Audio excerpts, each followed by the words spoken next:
नमस्कार, स्वागत है आपका आध्या टीवी में और मैं हूं आपके साथ अदिति तंवर। नजर डालते हैं देश दुनिया की तमाम खबरों पर।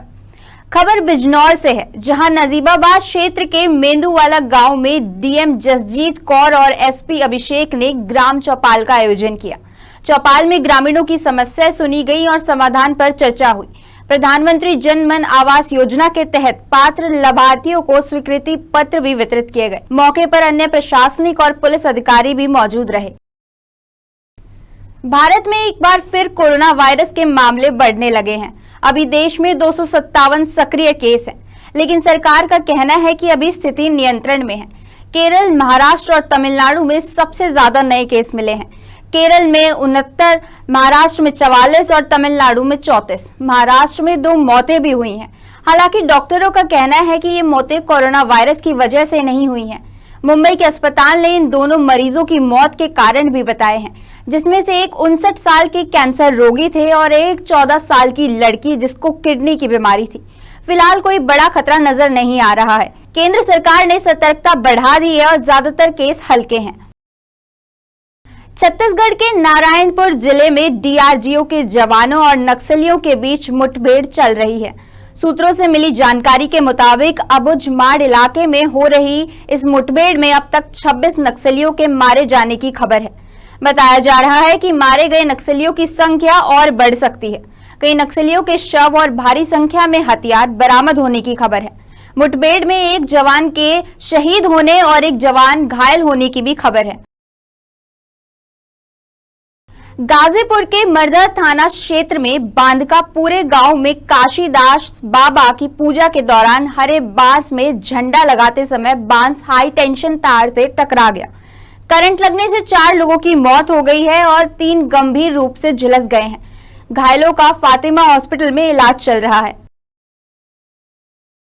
पाकिस्तान के लिए जासूसी के आरोप में गिरफ्तार यूट्यूबर ज्योति मल्होत्रा का कबूलनामा सामने आया है, जिसमें चौंकाने वाला खुलासा हुआ है। ज्योति ने जांच एजेंसियों के सामने भारत से पाकिस्तान जाने और लौटने तक के सभी डार्क सीक्रेट उगल दिए हैं। उसने बताया कि वह पाकिस्तान के कई खुफिया अधिकारियों के संपर्क में थी। ज्योति ने देश से जुड़ी कई जानकारियां सीमा पार भेजी हैं। इसकी पाकिस्तान हाई कमीशन जाने के बाद शुरुआत हुई। जानकारी के मुताबिक ज्योति ने बताया है कि वो पाकिस्तान के इशारों पर काम कर रही थी।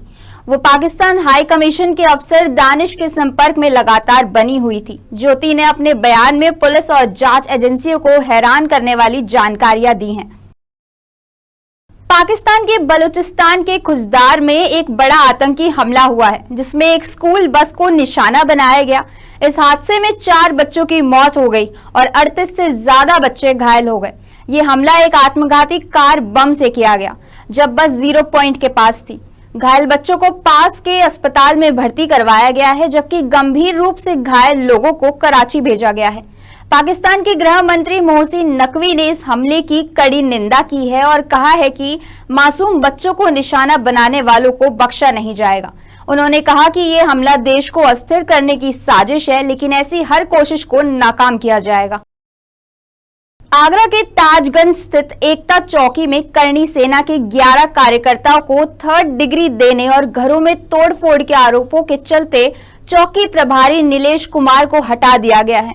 उनकी जगह दिल्ली गेट चौकी प्रभारी अभिषेक को नियुक्त किया गया है। ये कार्रवाई तब हुई जब सोशल मीडिया पर घटना से जुड़े वीडियो वायरल हुए और सांसद व विधायक ने पुलिस रवैये पर नाराजगी जताई। दूसरी ओर ट्रांस यमुना कॉलोनी में स्टेशनरी की दुकान को बुलडोजर से ढहाने के मामले में मिलीभगत के आरोपों के चलते ट्रांस यमुना चौकी प्रभारी धनंजय सिंह को लाइन हाजिर किया गया है। दोनों मामलों में जांच के बाद पुलिस आयुक्त ने कार्रवाई की। केंद्र ने वक्फ अधिनियम 2025 को पिछले महीने अधिसूचित किया था, जिसके बाद इसे 5 अप्रैल को राष्ट्रपति द्रौपदी मुर्मू की मंजूरी मिल गई थी। इस विधेयक को लोकसभा ने 288 सदस्यों के समर्थन से पारित किया, जबकि 232 सांसद इसके खिलाफ थे। राज्यसभा में इसके पक्ष में 128 और विपक्ष में 95 सदस्यों ने मतदान किया। 20 मई से भारत पाकिस्तान बॉर्डर पर बीटिंग रिट्रीट सेरेमनी दोबारा शुरू हो गई है। हालांकि इस बार सेरेमनी में कुछ बदलाव किए गए हैं। पहला, भारत की तरफ से गेट नहीं खुलेंगे। दूसरा, सैनिक आपस में हाथ नहीं मिलाएंगे। 6 से 7 मई को हुए पहलगाम हमले के बाद भारत ने ऑपरेशन सिंदूर के तहत 9 पाकिस्तान के आतंकी ठिकानों में एयर स्ट्राइक की थी, जिसके बाद बीटिंग रिट्रीट सेरेमनी को रोक दिया गया था। अब बॉर्डर पर हालात सुधर रहे हैं, जिससे किसानों को भी राहत मिलेगी और दर्शक भी फिर से इस सेरेमनी को देख पाएंगे और भारत की तरफ से गेट नहीं खोले जाएंगे और सैनिक भी आपस में हाथ नहीं मिलाएंगे। जम्मू कश्मीर में आतंकी हमले के बाद शुरू हुए ऑपरेशन सिंदूर पर फिल्म बनने की चर्चा जोरों पर है। सोशल मीडिया पर अक्षय कुमार और विक्की कौशल के रोल को लेकर बहस छिड़ गई है। अफवाहों से परेशान ट्विंकल खन्ना ने खुद अक्षय को फोन कर सच्चाई जानी। ट्विंकल ने अपने कॉलम में लिखा कि सोशल मीडिया की खबरों से कई बार भ्रम हो जाता है। आज के बुलेटिन में बस इतना ही। देश और दुनिया की तमाम खबरों के लिए जुड़े रहिए हमारे चैनल के साथ।